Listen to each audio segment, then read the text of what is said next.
Pour modéliser le corps, je prévois un plan qui va passer par le perçage et un plan médian qui va me permettre ensuite de modéliser le corps et de l'extruder médian, c'est-à-dire de part et d'autre.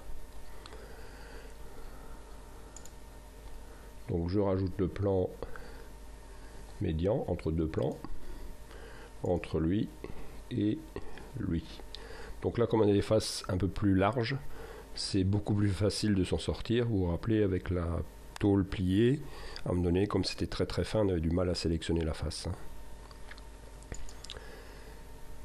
Parfait. Et on va donc s'intéresser à notre corps. Donc voici notre forme à modéliser. Donc on a les paramètres qu'on retrouve dans le fichier Excel, donc ça c'est bon.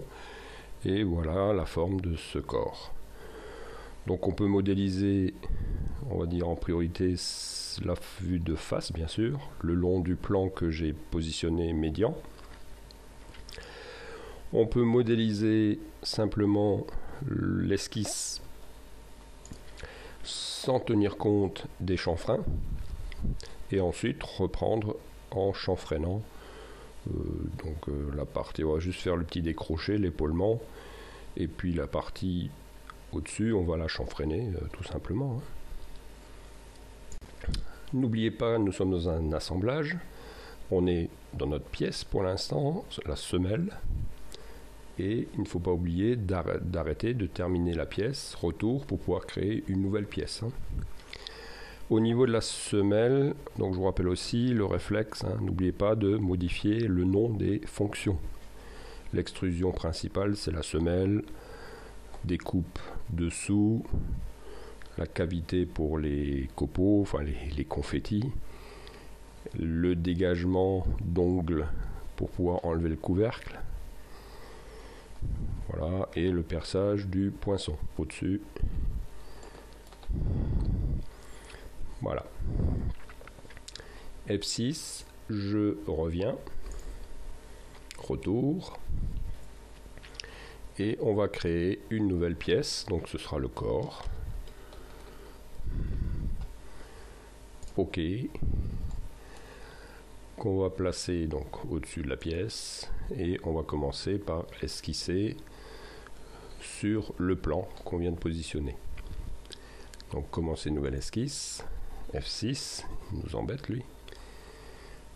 Voilà, sur ce plan là, et il n'y a plus qu'à. Donc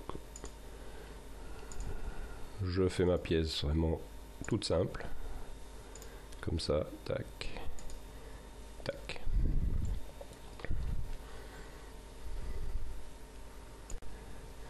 On va placer les côtes.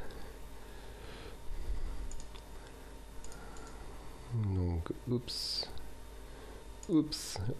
raté, j'ai glissé chef, hop, double clic, oups, oui, c'est vrai, FX, rappelez-vous. Alors, la particularité des assemblages, c'est que le fichier, il faut le lier pour chaque pièce. Perforatrice, terminé. On revient et liste des paramètres, corps, longueur.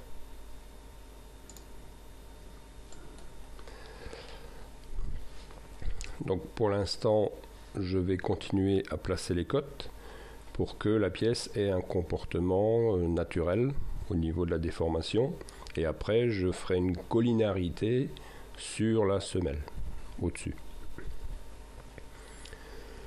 J'ajoute la cote. Je reviens, esquisse.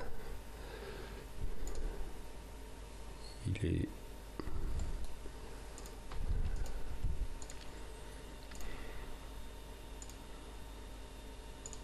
donc la cote, liste des paramètres, corps, hauteur. Voilà. Et ensuite, pour le dégagement, on va regarder les cotes. Alors, il faut faire un petit calcul. Bord de la pièce 36 et on revient ici 11. compliqué comme calcul, hein. Et le dégagement ici, hauteur donc 5. Voilà, il n'y a plus qu'à. Donc ici, hauteur 5. Donc là, j'ai pas mis de paramètres, hein, comme j'avais expliqué. Et 36 moins 11, 25. Il reste 2 côtes. Comme j'ai défini la forme générale de mon esquisse, maintenant si je fais collinéaire, logiquement il y a tout qui va suivre. Et donc là, toujours pareil, quand vous travaillez avec des assemblages ou voire même dans une pièce, parfois vous voyez ici j'arrive pas à sélectionner l'arête de la semelle, donc je stoppe et je vais chercher projeter la géométrie et je viens chercher l'arête au-dessus de la semelle. Voilà. Et je recommence, collinéarité, de ça à ça, parfait. Et ensuite, il y a la cote pour positionner la pièce par rapport au bord.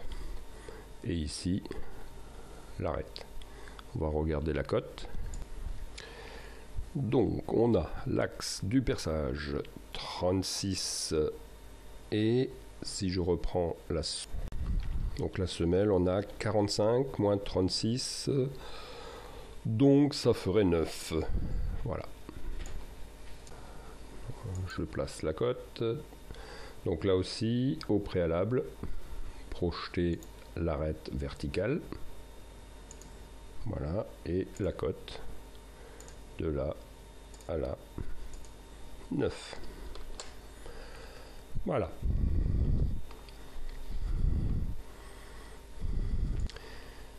Entièrement contraint, je termine l'esquisse, F6, et modèle 3D, je fais une extrusion médian cette fois-ci, donc vous voyez de chaque côté, liste des paramètres, corps, et je prends la largeur du corps, ou l'épaisseur, voilà, et OK. Les deux chanfreins, donc 45,7 pour la dimension et de nouveau 45, 10 moins 32.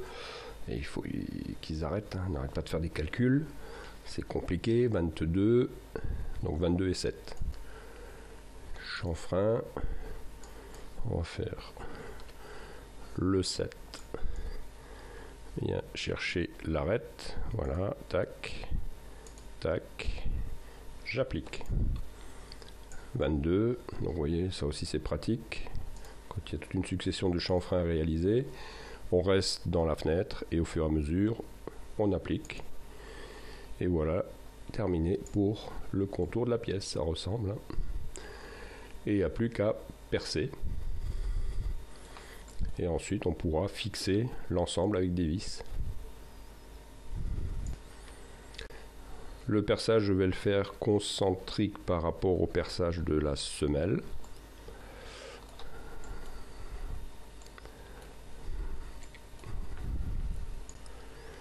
Par contre, je vais plutôt procéder par esquisse parce que le perçage, dans les fonctions, vous voyez, projeter la géométrie, je ne peux pas. Donc je vais faire une esquisse pour placer un point de perçage. Donc commencer une nouvelle esquisse partant au-dessus et puis là je vais pouvoir projeter, ben voilà, je l'avais déjà, oups, projeter le perçage de la semelle, placer le point au centre et je suis entièrement contraint. Je termine l'esquisse, F6 et je perce.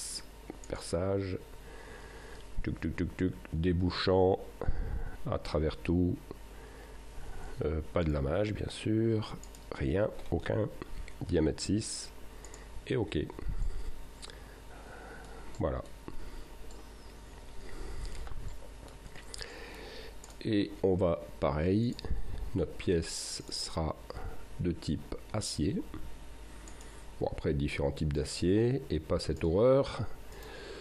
Je vais chercher de nouveau le noir, anodisé noir. Ça donne vraiment un bel effet. Et là, je vais sélectionner mon perçage, qui lui va être rectifié, et changer propriété du perçage. Et je vais chercher l'aluminium qui dit toujours bonjour, l'aluminium poli. Oh, que c'est beau. Que c'est beau, que c'est beau. Et en dessous aussi, pour que le contact entre la semelle et le corps soit parfait, qu'on ait un parallélisme respecté. Pareil, bouton droit propriété et toujours aluminium poli. Que c'est beau. Terminé.